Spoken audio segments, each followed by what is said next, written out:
You're listening to the DolphinsTalk.com podcast network.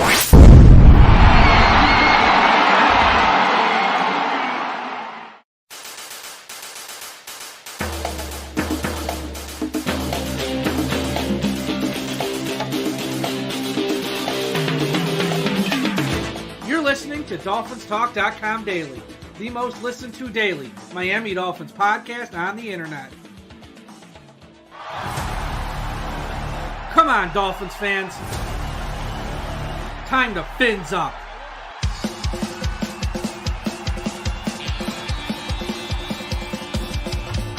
Miami's got the Dolphins, the greatest football team. We take the ball from goal to goal like no one's ever seen. We're in the air, we're on the ground, we're always in control. Hey, what do you say, Miami?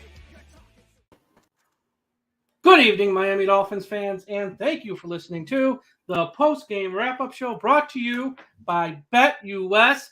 And we are here to celebrate a third Miami Dolphins victory in a row. But before we get to all that, I want to give a big shout-out to everyone watching and listening over at finheaven.com. Everyone go to finheaven.com, the largest Miami Dolphins message board on the internet. Also, a big shout-out to everyone watching on the Dolphins Talk YouTube channel. If you're watching on YouTube, as always, make sure you are subscribed to the channel and smash that like button. And also a big shout out to everyone watching on Facebook at the I Am a Miami Dolphins Fan Facebook group run by the great Carlos Hernandez. And Carlos wanted me to share this.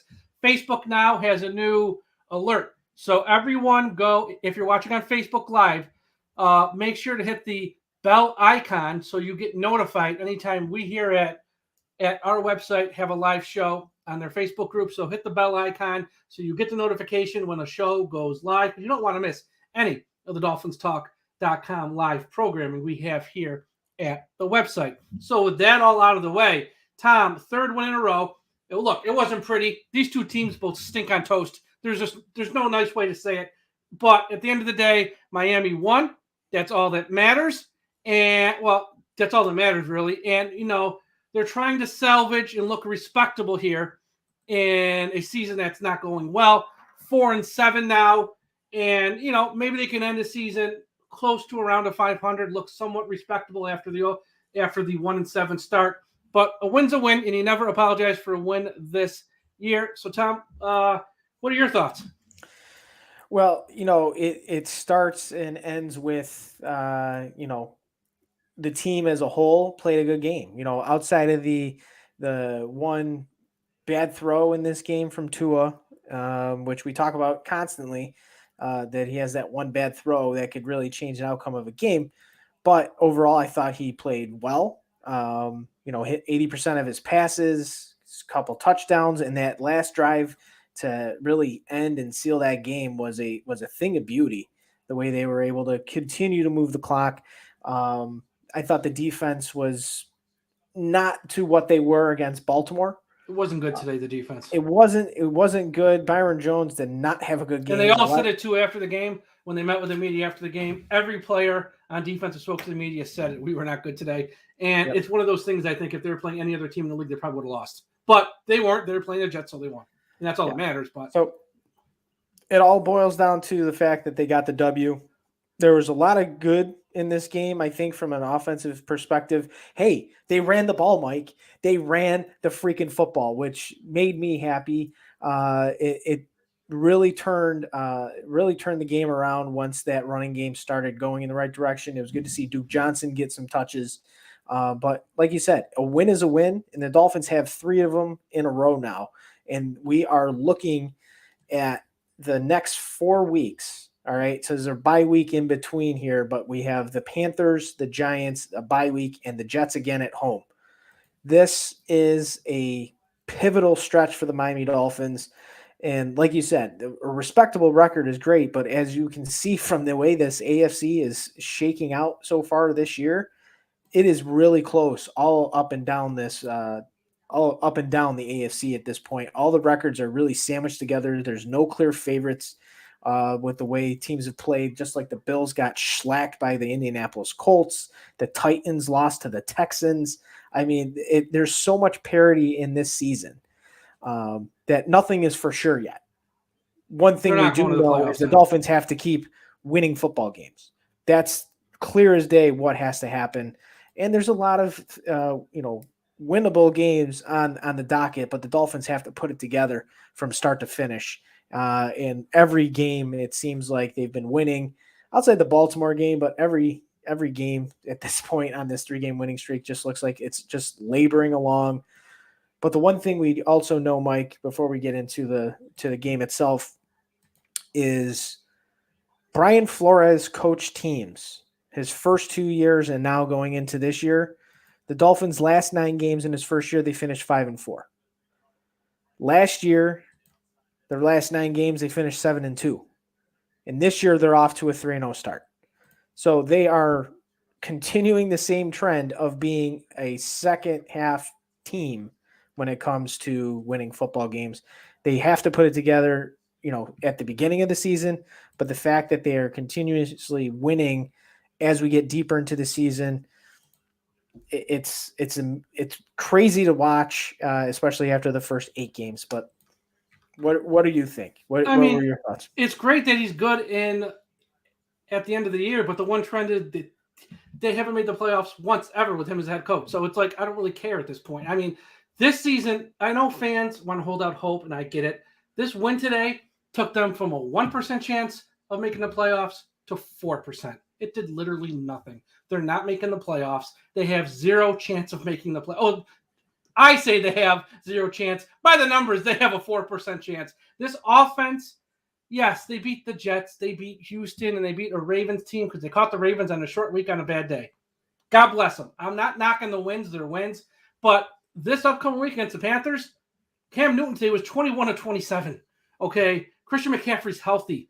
They're not going to beat teams like this with how they play on offense. This offense is not good enough to beat a good team. And I know they beat the Ravens, but they scored a touchdown on defense in that game, and they just had the game of their lives. This year, the Miami Dolphins they played one good game all year on defense, and it happened to be against the Ravens.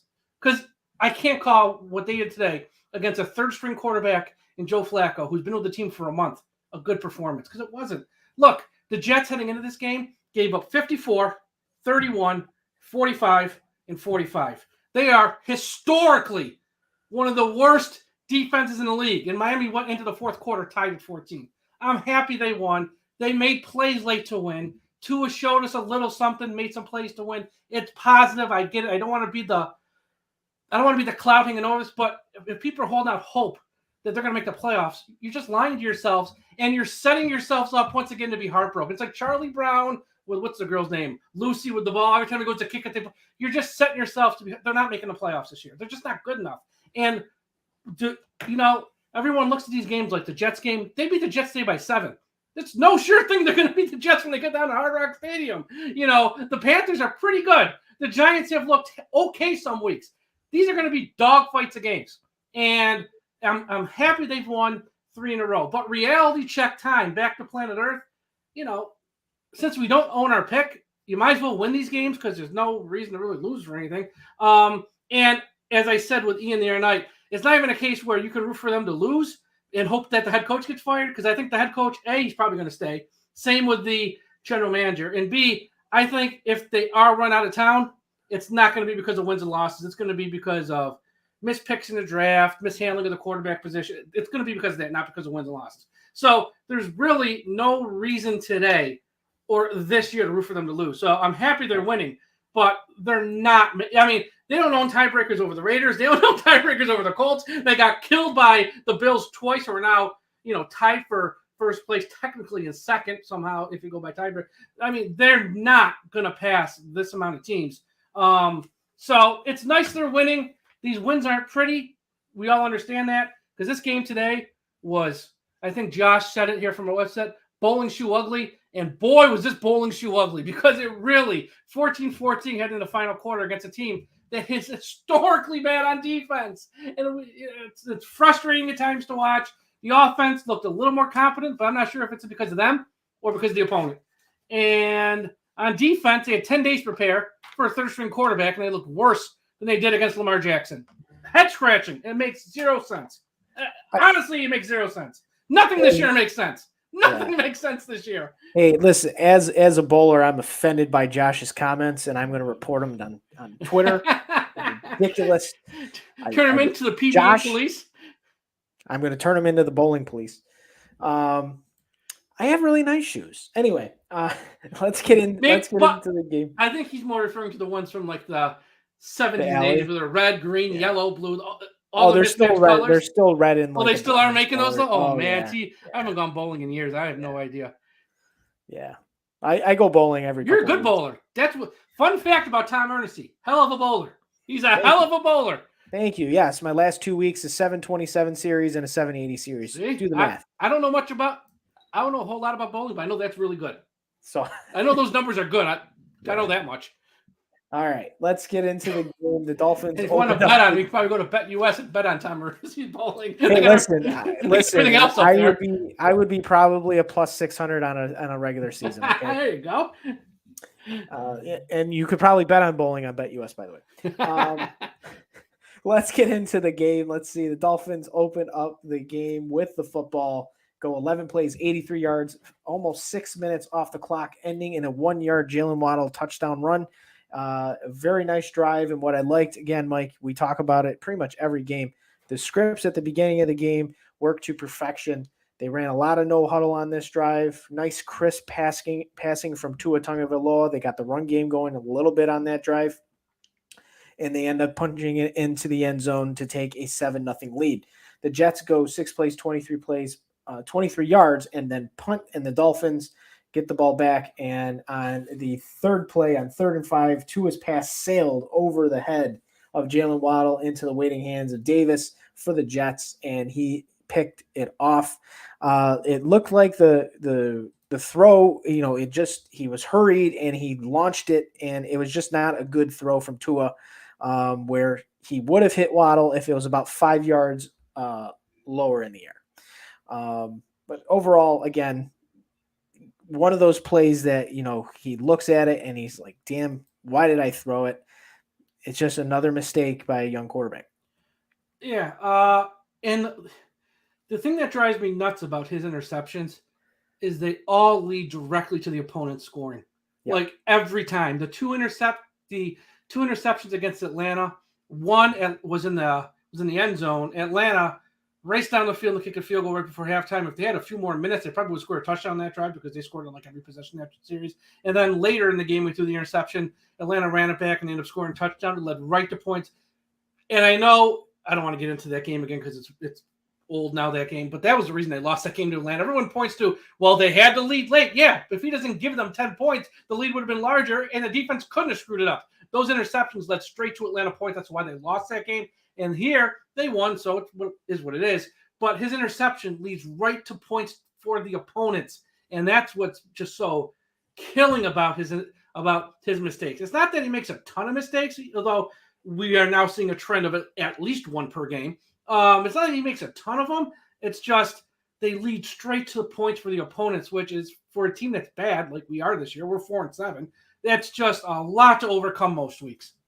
Yeah, it is, because the Jets did score on that drive, a 5-play, 40-yard drive, which amazing. It took 5 plays because the first play from scrimmage, Michael Carter goes for 39 yards and tackled at the 1, and it took a 4th and goal play for the Jets to punch it into the end zone on a Jamison Crowder 2-yard touchdown reception, and the game is tied at 7. Quick thing here. I just want, and I know you will appreciate this and you will love this.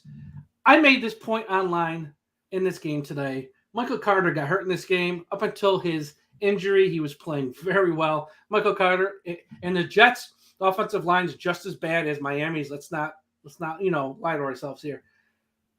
The Miami Dolphins in round 3 took Hunter Long, who's been inactive pretty much every game this year. I think he might have played 1. He was inactive again today. The Miami Dolphins in round 3 could have taken Michael Carter, who'd be by far and away the best running back on the Miami Dolphins this year. And what makes it more frustrating, the Miami Dolphins coaching staff coached Michael Carter at the Senior Bowl. They were up close and personal with him for an entire week. And they took in round 3 a 4th tight end who never plays. And they could have took a guy who would be their number one running back, the best running back on the team. I'm not saying he's going to be a superstar. I'm not saying he's going to be an all-world player. But on this team, he's way better than Myles Gaskin. He's way better than Salvin Ahmed. He's way better than Patrick Laird. And if you had him, you wouldn't have to go out there and sign guys like Malcolm Brown or Duke Johnson probably. That's where this front office screws up time and because how is Hunter Long still not active? And why was he picked then? He was picked to replace a tight end who they're probably going to have to overpay to keep if they're lucky, if he doesn't want to. The whole thing just blows your mind. And you watch Michael Carter up close and personal in this game up until he got hurt, and it makes it even more frustrating. Yeah. And don't even talk about Jonathan Taylor today. We won't talk about that either. No. Hey, listen. Robert Hunt, Noah Igbenogany, Jonathan Taylor. Who would you rather have? We took two players before Jonathan Taylor went off the board. Just want to point that out. Two players who stink. Is someone cooking onions? I feel tears coming in my eyes. That's why, they won. We're happy they won. But in the big picture of this Miami Dolphins rebuild, this is why you're 4-7, folks. Running backs, please. Don't lie to yourself. This is why we're 4-7. Mismanagement of the roster. Yep. So after the Dolphins punt, the second quarter begins. The Jets have the ball at the 46, drive down inside the Dolphins' 10-yard line, and on second and goal, Joe Flacco is lambasted by Brandon Jones, who fumbles the ball, picked up by Christian Wilkins. Christian Wilkins fumbles and recovered by Javon Holland. And the Dolphins catch a break. Mike, once again, the Dolphins safeties making plays at the line of scrimmage. Holland gets all the press, and he's had a very good year, Holland, no doubt. He's had a very good year. Nobody's saying otherwise. Jones, in my opinion, has been equally as good this year. Not like a little less good. He's been equally as good. Jones is a very good player for this defense at safety. He can blitz a quarterback like no other safety I've seen before. Brandon Jones he's a keeper, folks. Now that's a pick in round 3 that's paying off. That's what you want out of a round 3 pick. Plays a little bit in year 1, and then in year 2 makes a big leap. That's how you hit on a draft pick. Jones and Holland as a tandem are going to be very good here for years to come. And Jones, look, everyone fell in love with Holland and not saying anything otherwise, but don't sleep on Jones because I think he's been just as good this year, honestly. 100%. Just as good. Absolutely. He's been playing very well. Dolphins did not capitalize on this drive as they went 5 plays, 21 yards, and punted. The Jets 6-34 punted. Dolphins go 3 and out, punt. Jets get the ball, missed field goal as they had the ball at their 48-yard line to begin the drive. At their own 48-yard line, gets to the Dolphins 36, and Amendola missed a 55-yard field goal. And the Dolphins are set up a great field position from their 45-yard line just before halftime. Tua leads the team down the field, gets to the Jets' 14-yard line. Jason Sanders hit the upright. Mike, you said this weeks ago when it rains, it pours when it comes to the Miami Dolphins season. And Jason Sanders, as good as he is, a bad year. Missed kicks. Had a bad year. That's all there is to it. No way to sugarcoat it. I know a lot of fans of Dolphins always like to sugarcoat things. He's had a really bad year this year, and he had really bad again today. That's a short field goal he's got to make. No wind, no rain, no bad weather, no excuses either. Just a bad miss. It's incredible to me. The one thing that really he lost in the offseason was his holder. Yeah, I don't even know if that's got to do with it. It may not, but it's a rhythm thing, right? Well, it might be. Maybe he got paid and just got a little comfortable. It could be that too. Maybe. But either way, we hit halftime, Michael. Oh, you know what that means, Tom. Because I know what it means. It's holiday season, folks. Brace yourself. Winter is coming. What the writers of Game of Thrones didn't want to tell you is that Bran, once again, I never watched the show. Bran was actually in a wheelchair because he didn't trim his balls with Manscaped. Poor guy thought it was okay to trim his balls with a traditional razor. Boy, was he wrong. Not sure what you want as a gift for this holiday season? Well, Manscaped is the ultimate gift, and they are here to change the men's grooming game. So everyone go to manscaped.com, use the promo code DolphinsTalk, get 20% off and free shipping. Use the promo code DolphinsTalk. Get 20% off and free shipping. Black Friday's coming up here in about a week, folks. You're going to want to do your shopping there. The new Lawnmower 4.0 trimmer is waterproof with the advanced skin-safe technology to reduce nicks and cuts, and even has a light to help you with a close shave down there. No need to have a red wedding situation next time you're going for a trim. Maybe you're on the other side of the wall and you don't know when your next shower is. No worries. The Crop Mop ball wipes are for you. Have smelly feet? Manscaped can help with their foot duster, foot deodorant, made to fight odors of the dirtiest feet. Nobody wants smelly feet. Want to smell good everywhere? The Refined Cologne is clean and has a fresh scent for the designed and refined gentleman. And the best product they sell is the new Manscaped wash and their shampoo and conditioner. These two things, okay, real talk, as I always like to say, maybe you don't want to be shaving down there. You don't see a need to, or whatever. You guys are nuts for even talking about this. Folks, get the new Manscaped body wash and get the new Manscaped hair and conditioner. It is the best shampoo and conditioner and body wash. 20% off and free shipping. It's already cheap on the website to buy. It's like they're sending it to you for free, literally. So everyone go to manscaped.com. Use a promo code Dolphins Talk. Save 20% on your order. Get free shipping at Manscaped. It's time to join the Manscaped movement. These products are no joke.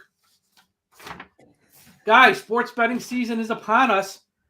And, Tom, we hit today with this game because we took Miami Dolphins minus 3.5, which it was close for a while, but hey, it wins the win at the end of the day. Right. They did have a small win here, stay my parlay, with Purdue and Oklahoma State. It was a small two-teamer. Didn't win a ton, but I'll take a win's a win it any way you slice it. You may already know this, but BetUS have been the pioneers in the sportsbook industry for almost 3 decades, thriving and paying their loyal customer base. That's BetUS.com, and they have loads of bonuses. Join now or call 800-69-BET-US. That's 800-MY-BET-US. Use a promo code DolphinsTalk. Get a 125% sign-on bonus. Paying by crypto, use the promo code DolphinsTalk200. Get a 200% sign-on bonus. BetUS has all of your NBA and NFL games with team and player props and loads of NFL futures. And NFL odds up as well. You can bet UFC matches and props, PGA golf and round matchups, live betting on most sports. The online casino has hundreds of games, and the racebook has all of your horse tracks. They have every bet type imaginable, and the sharp BetUS mobile platform is easy with full betting options. Follow my lead. Go to BetUS.com. Use a promo code DolphinsTalk. Get a 125% sign-on bonus. BetUS. You bet, you win, you get paid. All right, let's get into the second half. Jets open with the football. They go 7 plays, 32 yards, and punt. And the Dolphins get the ball at their 10-yard line and go 4 plays, 90 yards. Takes 2 minutes, 13 seconds. Gaskin started the drive with a 2-yard run. Then Tua hits Albert Wilson for 34 yards on a nice ball. And, of course, it's called back for offensive pass interference. I mean, I didn't see it. I'll be honest. I didn't really see it. No, there's a lot of bad calls in this game, but that's par for the course these days in the NFL. No, a ton. So that sets the Dolphins back at their 14-yard line. Then Myles Gaskin goes for 20 yards. Be still my heart. They ran the ball for more than 3. On the very next play, Gaskin goes for 9. So what do you do on 2nd and 1? You go back to pass. Tua gets pressured. He steps up into the pocket, evades the sack, throws a bomb to a wide-open Mac Hollins for a 65-yard touchdown pass, Tua's longest touchdown pass of his career, and the Miami Dolphins are up 14-7. Mike, you can't say enough about the overall drive. Myles Gaskin really got churning there, and Tua hit a wide-open Mac Hollins for the score. Yeah, finally. Finally a long pass that resulted in a positive play for the Dolphins this year. They have been few and far between. A little bit of a broken coverage there for Hollins to get free, but at the end of the day, who cares? A big pass. I will say, what came out of this and that long touchdown time, did you see the shot of the Miami Dolphins offense coordinator booth? Yeah. Now, it's like Hollywood scriptwriters wrote that and the guys at CBS, God bless them for showing that. Ay. They were surprised that something actually worked. It's like, it's like 2 different heads up the same ass clunking together. Look, it worked, dog. It's just like, but it was a nice play. Matt Collins had a nice season. The Myles Gaskin is this was by far his best game of the season. Obviously, once again, you're going to get guys having their best game of the year against an historically bad defense in the Jets. But nice play. He made a play here. Tua showed us a little something. He had a good little game today, and this is what everyone wanted to see. Yeah, and the haters will be the haters. 53.1 air yards on that throw, evading a sack in the pocket. That was overall a very nice play from Tua Tagovailoa to keep his eyes down the field and see Mac Hollins wide open. So Dolphins go up 14-7. The Jets miss a field goal again, this time from 40 yards. Amendola missed. I think the Jets are in the market for a kicker tomorrow. Like it matters, but either way, it's like, what's the point? the Dolphins get the ball at their 30, go 3 and out after a failed quarterback sneak. The Jets then get the ball, go 3 plays, 64 yards, and Elijah Moore 62-yard touchdown reception from Joe Flacco. I'm at a loss of words of what the hell Byron Jones was doing on that play. He was nowhere near trying to break that pass up, but the fact that he tried allowed Elijah Moore to run free like a bird into the end zone, and the Jets tie the game up at 14. Yeah, I mean, it was a bad day for the defense. This was another bad moment. Yep. Another bad moment there, but the Dolphins responded after the Jets touchdown. They go 14 plays, 75 yards, taking 7 minutes and 44 seconds off the clock. Again, a very nice drive ending the third quarter, going into the fourth quarter, and this ended in a Myles Gaskin 5-yard touchdown reception from Tua Tagovailoa to put the Dolphins up 21-14. Mike, I'm just looking at this drive overall. It was a thing of beauty. Jalen Waddle actually on the first play from scrimmage, almost half foot on that white line, had a shot. He had one-on-one with the defender, and he could have broke that for a lot more, but it was a 15-yard reception to kick off the drive.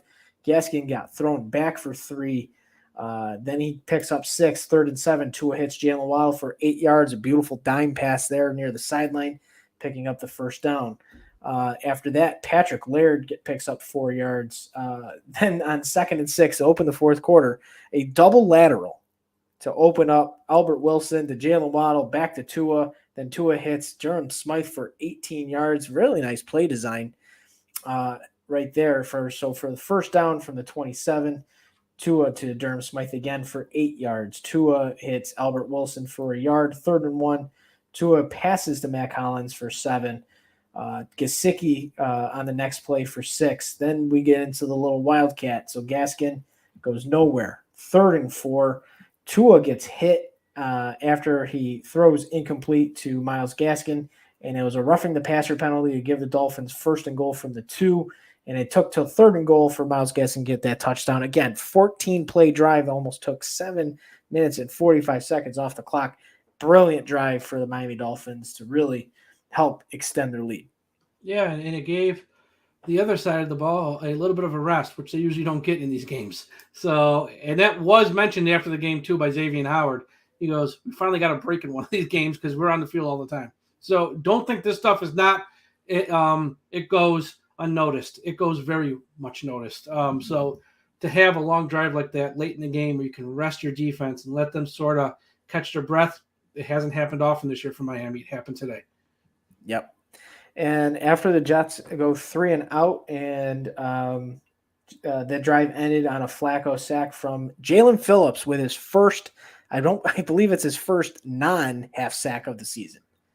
Yeah. I like Phillips. Now look, we're going to be talking about this for years to come. Should they took, like a running back there or not? I don't know. But he's going to be a fine player. Phillips he's been fine. He's actually been more than fine. I think next year is really going to probably see the best out of him.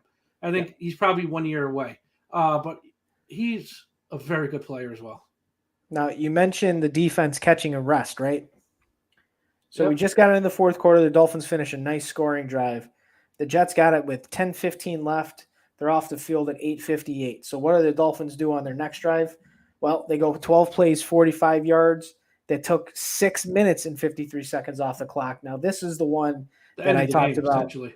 at the top of the show that really iced this game. So again, the 8-minute 50-second mark, the drive ended with only 1 minute and 57 seconds left. Yeah. And they kicked the field goal. I mean, yes, I would prefer the touchdown. I said, hey, ice the game, don't leave anything to chance. Get the ball into the end zone. It's okay. They didn't get there. They kicked the field goal.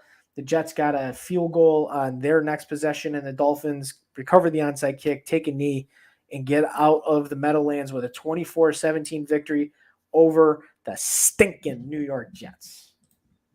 Yeah, third win in a row. I mean, and they're going to see the Jets once more this year.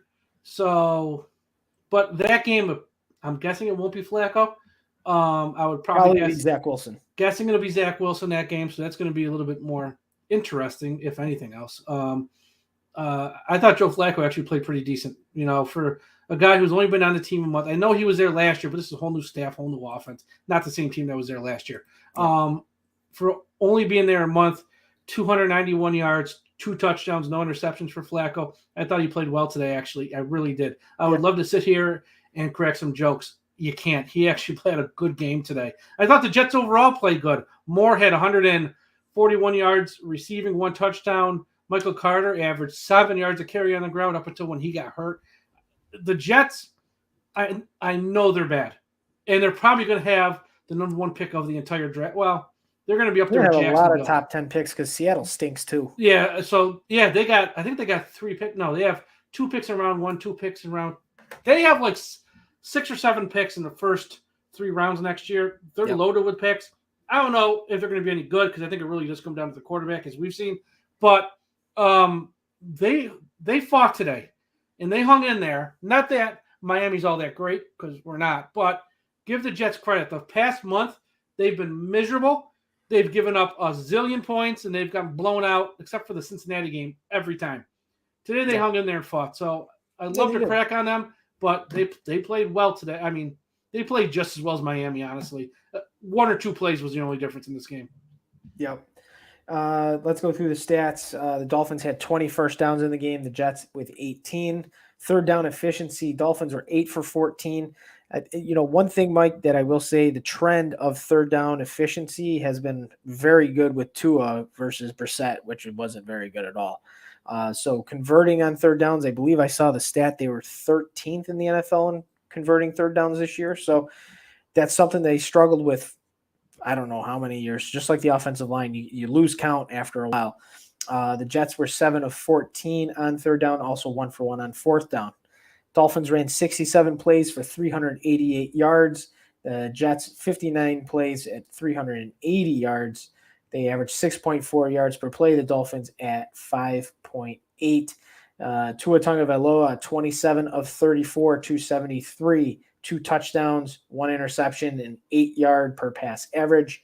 Joe Flacco, like you mentioned already, 291 yards, 6.8 yards per attempt. He did not throw an interception. He did throw a touchdown, but he was sacked twice for 13 yards.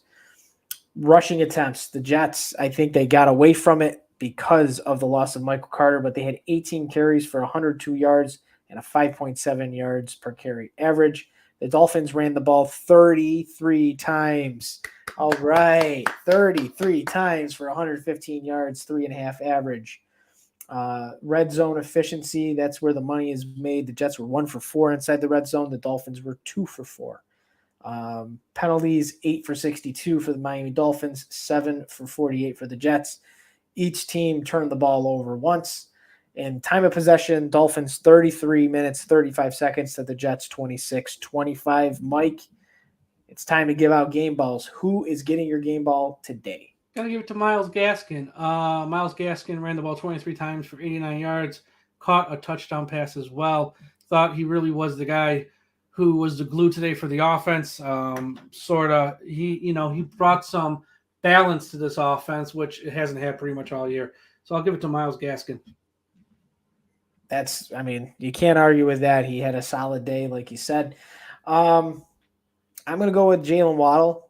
I think, again, overall, he is the guy for the Miami Dolphins offense. 8 catches, 65 yards. He had the rushing touchdown. You're seeing a little bit more of his, the crossing routes that made him very successful with Alabama, where he almost broke one today. Obviously stepped out of bounds on that long reception of 15 yards, but caught 8 of 9 targets. I mean, again, you cannot argue his productivity. I think he is going to be great, eventually if they start allowing him to go down the football field. But he's definitely going to lead all rookies in receptions this year. I don't even think that's up for debate at this point. He's going to definitely top that chart. Yeah, I like him a lot. I think he's going to be really good. Like to see him on a more polished offense, let's just say. Yep. I agree. Essentially. Yeah. So, we look ahead. Carolina Panthers. Panthers game is not going to be easy. No, not at all. I looked at the scorecard. Let me call it the scorecard today. And I'm going to say this too. As we have been recording, I have a few monitors in front of me. One of the other monitors right now is on Survivor Series on the Peacock Network time. And the opening match, since you're probably not watching, is between Charlotte Flair and Oh, is it a train wreck? No, it's not a train wreck. It's actually a great match. They're going crazy. But Becky Lynch, let's just say her outfit, from the top up, she's totally covered. From the waist down, she's leaving nothing to the imagination. Nothing. I don't know where she found this outfit. Now I can't. Where the heck is this? Here it is. Box score. Yeah. So, men, you're gonna want to check this out.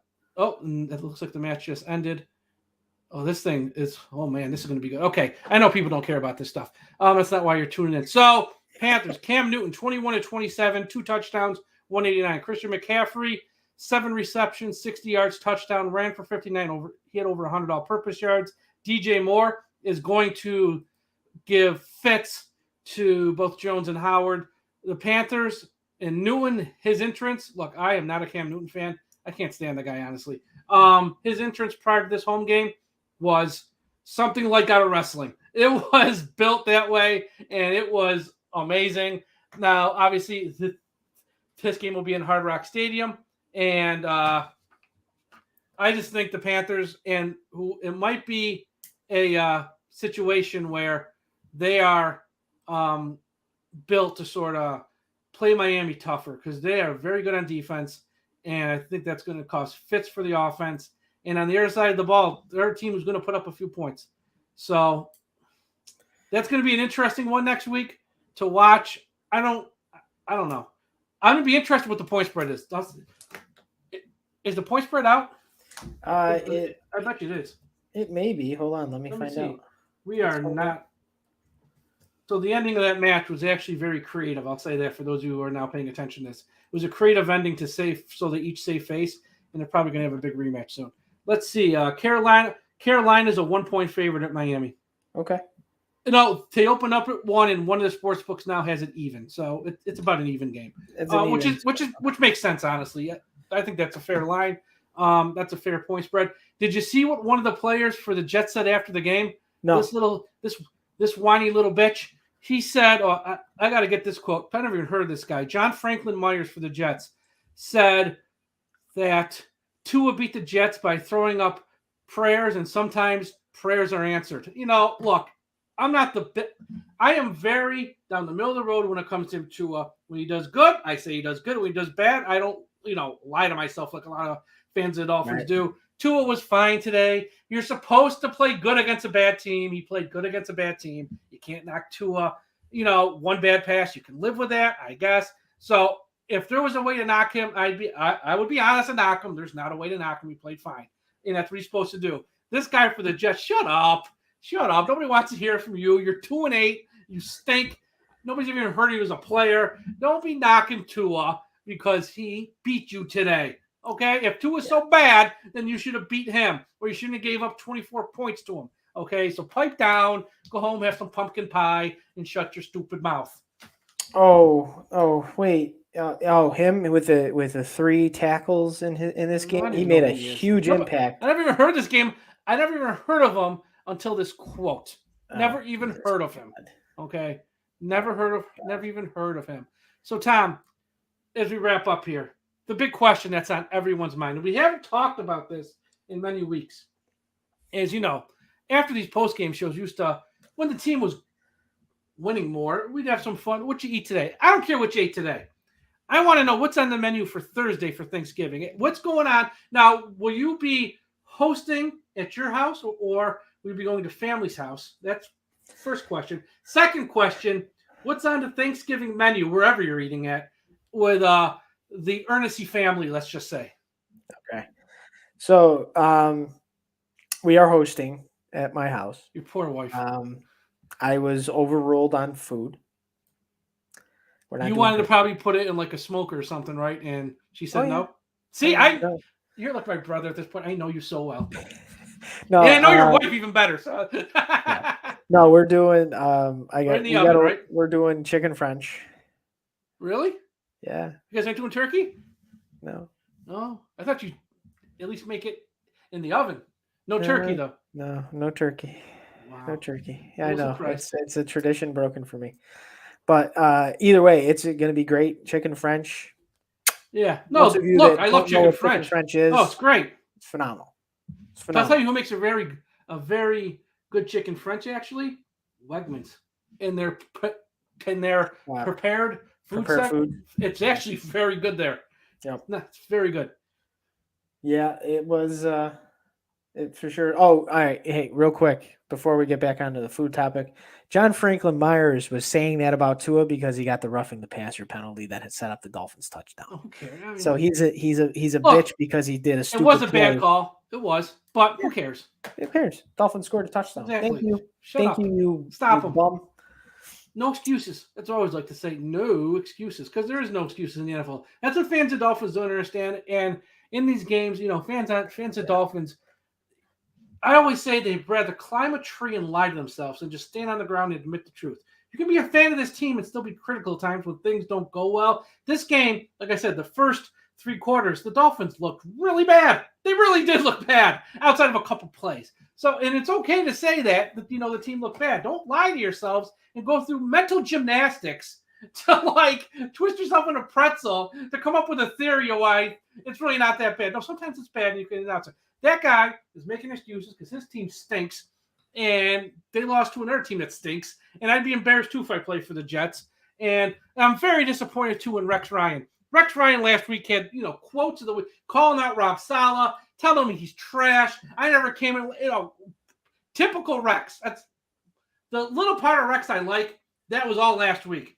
Then he gets on TV this morning. Well, I called Rob Saleh, and I apologize. Oh, shut up. Oh, no, he actually won me over. He's a great guy. Shut up, Rex, you phony. Oh, you're a phony. Shut up. You called him and apologized. Give me the Rex. Because we all know Rex's line. We know Rex thinks Rob Saleh stinks and Rob Saleh's a piece of garbage. But now he's got to be phony and make it nice. Oh, shut up, Rex. Yeah. Whatever. And here's something else, too, because I'm on a roll. The guy in America right now working the hardest the next 8 weeks, Lane Kiffin's agent. Every head coaching job that's open, Lane Kiffin's attached to. Florida, LSU, Miami, USC. Did this guy just sign with Ole Miss a year ago? He's already Lane Kiffin. He's getting ready to leave. No, he ain't getting ready to leave. He knows how to play the game. He's going to make Ole Miss so scared that he might leave that they're going to bust open the bank and pay him a ton to stay. Lane Kiffin, hot wife. There's 2 things I know about him. Hot wife knows how to play the game. Lane Kiffin knows how to maximize and get as much money as possible out of these schools because I don't think he's going anywhere. I just think he wants more money from Ole Miss. God love Lane Kiffin for just, taking advantage of these schools because it is the most screwed up system. Dan Mullen is finishing the top 10 every year of Florida. He has one bad year, they fire him. I mean, I know it's a bad year for Florida, I'm not excusing it, but the guy was the past 3 years in the polls, he came in 5, 10, and 9. I was he's in the top 10 almost every year. How can you fire the guy after one bad year? Well, listen, next week is must-see TV. Florida State, the loser, no bowl game. That's like a playoff game. It's going to be incredible to see. I have no idea who's going to win that game. That's one game I wouldn't touch with a 10-foot pole. Florida State's looked good the past couple of weeks, but overall, they're still a miserable team. Florida's got way more talent, but they've been brutal on defense. They've almost lost to Jackson State or some school like that. Samford, I think it was. I wouldn't touch that game with oh God, that's a brutal game. Yep. That's awesome. Bad. Well, at the end of the day, Mike, I hope you and yours have a great Thanksgiving. I hope everyone watching, listening has a great holiday. Enjoy your time with the family. Get stuffed on turkey. Don't watch the first game between the Bears and the Lions. Get ready for quarterbacks, possibly. You're going to have 2 backup quarterbacks because I guess Fields left the game hurt today. Yeah, he hurt his ribs, so he may Fields not be playing. And who knows what's going on with Goff. Here's a free tip in that game. Take the under. I will be at the casino on Wednesday placing that bet right now. Take the under. I don't know who's going to win, and I don't care. The under might be like 36.5. It will be low. It probably will be 36.5, 37. Hold on. Now I'm curious. That's got to be online up there. That US probably won't be. Probably won't be because of the injuries. Let's see. I bet you it won't be because of the injuries. Let's see. For those also, it's not up there. For those also wondering, I'm going to get to this real quick before we sign off. I saw in the chat that people were talking about the 49ers winning today as it sits right now. Listen to this. Yeah. First off, I have to say the Jets trading Jamal Adams, masterful work from their general manager. I said the day it happened. He ain't that good. No, that's number one. He ain't that good. And everyone they just paid him a me. boatload of money too. Yep. The Jets are holding picks 2 and 5. And you know who the Jets play next week? At Houston. Ooh. 11:28, 1 o'clock. Wow. That'll go to 0.1% of the country because nobody gives a crap. Who's picking number 1 right now? Is it Jacksonville or Houston? Oh, it's Detroit. Oh, Detroit. That's right. Detroit has won a game. 9-1. Detroit. So right now, so Jets Houston next week. Atlanta next week's a bad week of games. Jets Houston, Atlanta Jacksonville, Carolina versus Miami's nothing to write home about. Seattle Washington on Monday night. Oh my God. Next week is a bad week of games. You got Lions Bears on Thursday. Holy cow. You got even the Saints versus the Bills don't even look like all that great now. No, the Saints are terrible. Saints are brutal. And the Bills just got Bills are just on a cold streak. Holy cow. If the Patriots win the AFC East, I give up. I mean, if Bill Belichick takes a rookie quarterback and wins the AFC East, there's no hope until he dies at this point. I mean, it's never going to get better. I mean, if he takes Mac Jones and wins the AFC East, finishing above the Jets, who cares? Finishing above Miami, who cares again? If he takes Mac Jones and wins the AFC East over a Bills team that was in the AFC title game last year, who played as well as they did last year, and heading into this year, most people had penciled in as it was either the Chiefs or them going to the Super Bowl. If he beats the Bills and wins the AFC East this year, because it's not like they're hurt, the Bills. They don't have a ton of injuries. They're healthy and they still stink right now. That says a lot about Bill Belichick and Mac Jones. That defense has been ridiculous the last. And Mac Jones just doesn't make mistakes. He makes some mistakes, obviously, but he plays well within that system, and he's made enough plays. They're doing what New England does: run the football, play defense. That's what they're doing again. And it just goes to show you, folks, if you get a young quarterback who might not be quote unquote elite, you better build around him. And how do you build around him, Tom? You give him a freaking running game to freaking fall back on, which we don't. Happy Thanksgiving. Let's go home. Yep. Anyway, the Dolphins pick is 14 currently. I'm more concerned about San Francisco winning less than 10 games because I got a few bucks on that, which a couple weeks ago I thought was great, but then they beat the Rams, and now I'm nervous. Jimmy G's been playing pretty well. The running game's going there. And they still have one game left against Houston, which I know is a win. They just got to lose games against the Rams again. Seattle, I think they get twice. I think they got one against Arizona. So I got to bank on them losing a couple of these here. Yeah. I do have the Jets under, which is like a lock. I got Houston under. That's a lock. So I hit a lot of my over-unders. That San Francisco one. I got Chicago under. That will be a lock. The San Francisco one's got the most money. Yep. All right, everyone, be sure to check out DolphinsTalk.com each and every day for all the latest Miami Dolphins news and information. We're going to have shows really on a short week. I don't know how many shows We're we'll going to have, do but shows Monday, Tuesday, Wednesday. yeah. And then after we'll that, take a you're little probably on break. your own. After that, I don't know what's going to be after that. Monday, Yeah. Tuesday, Wednesday, we'll have shows. Anything after that, consider it a bonus. Yeah, that's it's the way. holiday week. That's the way it's going to Yeah. be this Yeah. week. And But we'll be back here for the post-game wrap-up show we'll be back next week. Sunday after the game against the Carolina Panthers. Follow me on Twitter at Dolphins Talk Tom. You can follow Mike at Dolphins Talk. Thank you all for listening/watching. Fins up. Let's go.